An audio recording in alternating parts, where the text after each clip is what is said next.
സ്ത്രീയെ സംബന്ധിച്ചിടത്തോളം അവൾക്ക് സുരക്ഷയും സുരക്ഷിതത്വവും നൽകുന്ന മതമാണ് ഇസ്ലാം.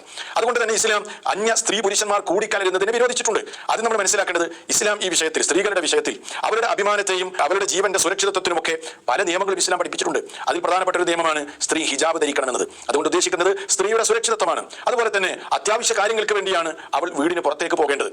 ഇസ്ലാം അവൾക്ക് നൽകുന്ന സൂക്ഷ്മമായ നിയമങ്ങളാണ്. അതുപോലെ തന്നെ ഇസ്ലാം പറഞ്ഞു സൗന്ദര്യ പ്രകടനം, നഗ്നതാ പ്രദർശനം സ്ത്രീകൾ അത് ചെയ്യാൻ പാടില്ല. അത് ഇസ്ലാം വിരോധിച്ചു. അക്കൂട്ടത്തിൽ ഇസ്ലാം പഠിപ്പിച്ച ഒരു കാര്യമാണ് അന്യ സ്ത്രീ പുരുഷന്മാർ ഇടകലരരുത്.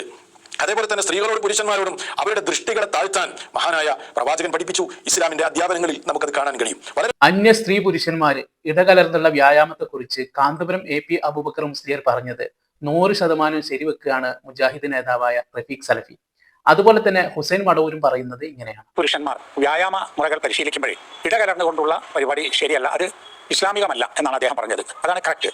നമുക്ക് സ്ത്രീകളെ ഉയർത്തിക്കൊണ്ടുവരണം, പഠിപ്പിച്ചുകൊണ്ടുവരണം, അവർ പൊതുരംഗത്ത് വരണം എന്നതൊക്കെ തന്നെ ഇസ്ലാമിൽ നിയമങ്ങളും നിയന്ത്രണങ്ങളും ഉണ്ട്.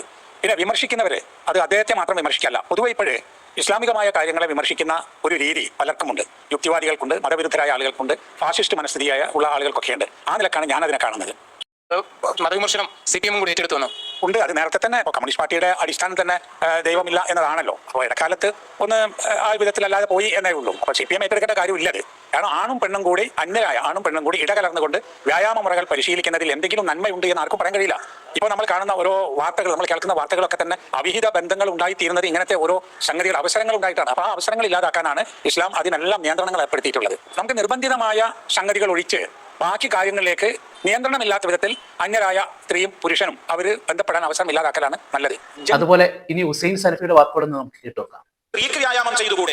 ചെയ്യാം. അതിന് ഇസ്ലാം യാതൊരു വിലക്കും ഏർപ്പെടുത്തിയിട്ടില്ല. ഒരു സ്ത്രീയെ സംബന്ധിച്ചിടത്തോളം അവൾ തന്റെ വീട്ടിൽ വെച്ച് ഇത് നിർവഹിക്കുകയാണെങ്കിൽ അതായിരിക്കും അവൾക്ക് നല്ലത്. ഇനി അതല്ല, വീട്ടിൽ നിർവഹിക്കുവാൻ നിവൃത്തിയില്ല, ഒരു കൂട്ടമായ സ്ഥലത്താകുമ്പോൾ അതുകൊണ്ട് അത് നിർവഹിക്കുവാൻ ഒരു പ്രചോദനം ഉണ്ടാകും എന്നാണെങ്കിൽ അന്യ പുരുഷന്മാർക്കിടയിൽ നിന്നുകൊണ്ട് അവരുമായി ഇടകലർന്ന് നിന്നുകൊണ്ട് ഈ പ്രവൃത്തി ചെയ്യാതിരിക്കുകയാണ് വേണ്ടത്. എന്തുകൊണ്ട്? വ്യായാമം എന്ന് പറയുന്നത് ഒരു സ്ഥലത്ത് നിർബന്ധിതമായ സാഹചര്യത്തിൽ സ്ത്രീകളും പുരുഷന്മാരും ചിലയിടങ്ങളിൽ ഇടകലരേണ്ടി വരാറുണ്ട്. അങ്ങനെ ഇടകലരാതെ നിവൃത്തിയില്ലാത്ത ഒട്ടേറെ ഘട്ടങ്ങൾ ഉണ്ടാവാറുണ്ട്. അതേപോലെ അല്ലല്ലോ ഒരു വ്യായാമത്തിന്റെ കൂട്ടായ്മ എന്ന് പറയുന്നത്. അത് സ്ത്രീകൾക്ക് മാത്രമായിക്കൊണ്ട്, പുരുഷന്മാർ കാണാതെ അവർക്ക് മാത്രമായിക്കൊണ്ട് ഒരിടത്ത് നിർവഹിക്കുവാൻ യാതൊരു പ്രയാസവുമില്ലല്ലോ. അങ്ങനെ മറ്റൊരിടത്ത് അവർ നിർവഹിക്കുമ്പോൾ പോലും അത് ക്യാമറയിൽ പകർത്തി ലോകമൊട്ടാകെ കാണുന്ന നിലക്ക് യൂട്യൂബിലും ഫേസ്ബുക്കിലും ഒക്കെ അതിന്റെ ഫോട്ടോകൾ അപ്ലോഡ് ചെയ്ത് ആളുകളിലേക്ക് ഇങ്ങനെ ഷെയർ ചെയ്യപ്പെടുന്ന ഒരവസ്ഥയും ഉണ്ടാകാൻ പാടില്ല. അതൊക്കെ ശ്രദ്ധിച്ചുകൊണ്ടായിരിക്കണം. ഇങ്ങനെ മുജാഹിദ് വിഭാഗത്തിന്റെ ഭൂരിഭാഗം പണ്ഡിതന്മാരും കാന്തപുരം AP അബൂബക്കർ മുസ്ലിയാർ പറഞ്ഞ നിലപാടുകളെ ഇപ്പോൾ ശരിവെക്കുകയാണ്. ഈ ചാനലുകളിലൊക്കെ ഇത്ര ചർച്ചകൾ ഇങ്ങനെ നടന്നുകൊണ്ടിരിക്കുമ്പോൾ ഈ കാന്തപുരത്തെ എതിർക്കാൻ വേണ്ടി മുജാഹിദുകൾ മുന്നിൽ നിൽക്കുമെന്നായിരുന്നു ഞാൻ കരുതിയിരുന്നത്. അതിന് കാരണങ്ങളുണ്ട്. ഞാൻ മറ്റൊരു ചർച്ച നിങ്ങളെ കേൾപ്പിക്കാം. ഒരുപാട് വർഷങ്ങൾക്ക് മുമ്പ് നടന്നൊരു ചർച്ചയാണ് ഏഷ്യാനെറ്റിൽ. അപ്പോൾ ഈ ചർച്ചയിൽ സുന്നികളായിട്ടുള്ള ആളുകൾ പങ്കെടുത്തിട്ടില്ല. അങ്ങനെ അവർ ആ ഫ്ലോറിൽ ഇരുന്നു കൊണ്ട് ഇതിന്റെ അവതാരിക കാന്തപുരം AP ഉസ്താദിനെ വിളിക്കുകയാണ്. എന്നിട്ട് അവർ ചോദിക്കുന്നത് സ്ത്രീ പുരുഷ സമത്വത്തെ കുറിച്ചാണ്. അതിന് ഉസ്താദ് പറയുന്ന മറുപടി ആദ്യം നമുക്ക് കേൾക്കാം. സ്ത്രീ പുരുഷ സമത്വം ആവശ്യമില്ല എന്നാണ് പറയുന്നത്. ആവശ്യമില്ലെന്ന് അല്ല, അങ്ങനെ ഇല്ല, ഉണ്ടാക്കാൻ കഴിയുകയും ഇല്ല. സ്ത്രീ പുരുഷ സമത്വം ഒരിക്കലും ഉണ്ടാവാൻ സാധ്യതയില്ല. പക്ഷേ നമ്മളിവിടെ ഈ ഫ്ലോറിൽ വന്നിരിക്കുന്നവര് മതങ്ങളുടെ നേതാക്കന്മാർ വേറെ പലരും ഇവിടെ വന്നിട്ടുണ്ട്. ഒരിക്കലും അല്ലാഹു അല്ലെങ്കിൽ ഖുർആനിലോ എവിടെയും സ്ത്രീ രണ്ടാമത്തെ കാര്യമായിട്ട് കാണിച്ചിട്ടില്ല എന്നാണ് പറയുന്നത്. അങ്ങനെയാണെങ്കിൽ സമത്വം ഉണ്ടെന്നല്ലേ അതിനർത്ഥം? രണ്ടാം തരം മൂന്നാം തരം എന്ന വകതിരിവല്ല. പുരുഷന്മാരാണ് സ്ത്രീകളെ നിയന്ത്രിക്കേണ്ടതെന്നും സ്ത്രീകൾക്ക് ഭക്ഷണം നൽകേണ്ടതെന്നും സ്ത്രീകളെ സംരക്ഷിക്കേണ്ടതെന്നും വിശുദ്ധ ഖുർആൻ പറഞ്ഞിട്ടുണ്ട്. അപ്പോൾ സ്ത്രീകളെക്കാൾ കൂടുതൽ പ്രാധാന്യം പുരുഷന്മാർക്കാണ് ആ വിഷയത്തിലുള്ളതെന്നും ഇസ്ലാം പഠിപ്പിച്ചിട്ടുണ്ട്. ബുദ്ധിപരമായും മൊത്തത്തിൽ സ്ത്രീകളെക്കാൾ പുരുഷന്മാരാണ് മുൻപന്തിയിലുള്ളതെന്ന് ഖുർആൻ പഠിപ്പിച്ചിട്ടുണ്ട്. ഇല്ലെന്ന് ആരെങ്കിലും പറയുന്നുവെങ്കിൽ അവർ ഖുർആൻ മനസ്സിലാക്കാത്തവരാണ്. നമ്മൾ അദ്ദേഹം പറയുന്നതിലേക്ക് ശ്രദ്ധിക്കാം. അപ്പോൾ അതായത് സ്ത്രീ പുരുഷ സമത്വം എന്ന വാക്ക് തന്നെ അവിടെ അർത്ഥമില്ലാതെയാവുകയാണെന്നാണ് പറയുന്നത് അല്ലേ? പുരുഷൻ സ്ത്രീയെ സംരക്ഷിക്കേണ്ടവരാണ് എന്നാണ് പറഞ്ഞു വരുന്നത്. പുരുഷൻ സ്ത്രീയെ സംരക്ഷിക്കണം, പുരുഷൻ സ്ത്രീയെ വളർത്തണം, പുരുഷൻ സ്ത്രീക്ക് ആവശ്യമായ ഭക്ഷണങ്ങൾ, വസ്ത്രങ്ങൾ, താമസ സൗകര്യങ്ങൾ എല്ലാം ചെയ്തു കൊടുക്കണം എന്നാണ് ഖുർആനിന്റെ അധ്യാപനം. പുരുഷന്മാരെ സംരക്ഷിക്കണം എന്ന് സ്ത്രീകളോട് പറഞ്ഞിട്ടില്ല. സ്ത്രീ പുരുഷ സമത്വം എന്ന ഒന്ന് തന്നെ ഇല്ല എന്നാ പറഞ്ഞത്. അങ്ങനെ ഒന്ന് സാധ്യമല്ലെന്ന് വളരെ വ്യക്തമല്ലത്. ഈ സ്ത്രീ പുരുഷ സമത്വത്തിന് വേണ്ടി വാദിക്കുന്ന ഗോവിന്ദമാഷാവട്ടെ ആരാവട്ടെ, ഇന്ന് നമുക്കത് വളരെ വ്യക്തമല്ലേ. അദ്ദേഹത്തിന്റെ പാർട്ടിയിലുള്ള തെരഞ്ഞെടുപ്പിന്റെ ലിസ്റ്റുകൾ പുറത്തു വന്നു. അതിൽ ഒറ്റ സ്ത്രീകൾ പോലുമില്ല. സമത്വം പോയിട്ട് 1% പോലും കാണിക്കാൻ കഴിയാത്ത അവസ്ഥയാണ് പല ഭാഗത്തുള്ളത്.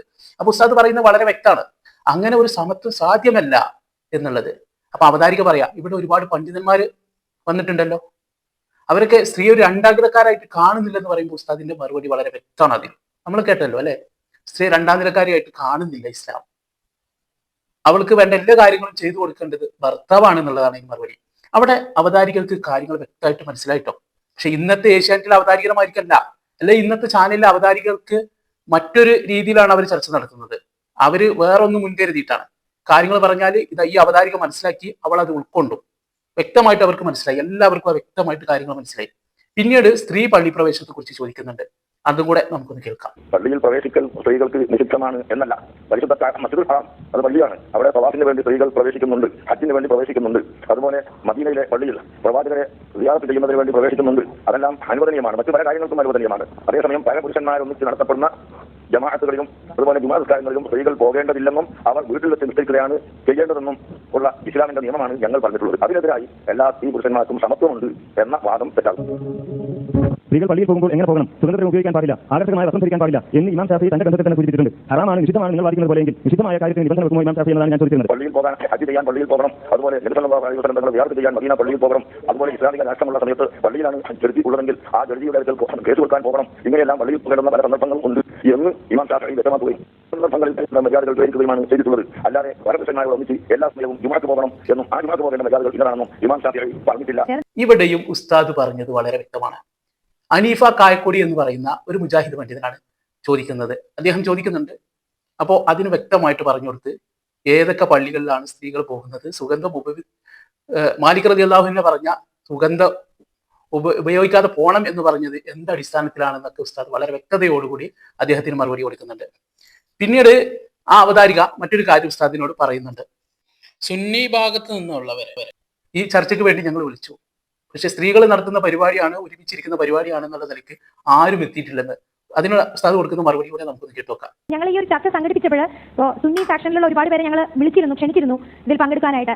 പൊതുവെ പറഞ്ഞു കേട്ടൊരു പരാതി, അവതരിപ്പിക്കുന്നത് ഒരു സ്ത്രീ ആയതുകൊണ്ടും സ്ത്രീകൾ പങ്കെടുക്കുന്ന ഒരു ചടങ്ങായതുകൊണ്ടും തീർച്ചയായും ആരും തന്നെ പങ്കെടുക്കില്ല എന്നാണ്. പക്ഷെ അത് വളരെ ഖേദകരമായി പോയി എന്നൊരു കാര്യം കൂടി ഞങ്ങൾക്കിവിടെ പറയാനുണ്ട്. അതിനെക്കുറിച്ച് എന്താ തോന്നുന്നത്? അതിനെക്കുറിച്ച് എന്തെങ്കിലും അഭിപ്രായം കൊണ്ട് പ്രയോജനമില്ല. മതത്തിന്റെ നിയമങ്ങൾ അങ്ങനെയാണ്.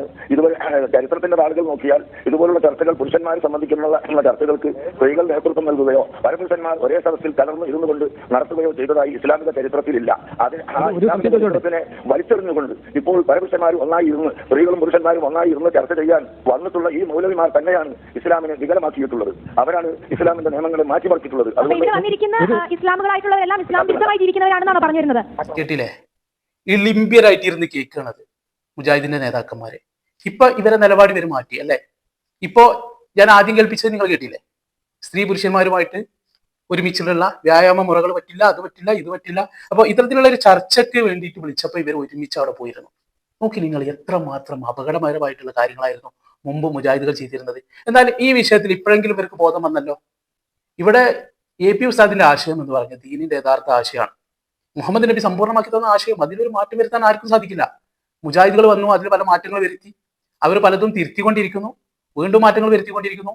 അതുപോലെ തന്നെ ജമാഅത്തെ ഇസ്ലാമി അവരും പല മാറ്റങ്ങൾ വരുത്തിക്കൊണ്ടിരിക്കുന്നു. അവരെ മൗദൂദിയെ പോലും തല്ലി പറയുന്ന അവസ്ഥയിലേക്ക് കാര്യങ്ങൾ പോയിക്കൊണ്ടിരിക്കുന്നു. ഇങ്ങനെ പലതും നമ്മൾ കാണുകയാണ്.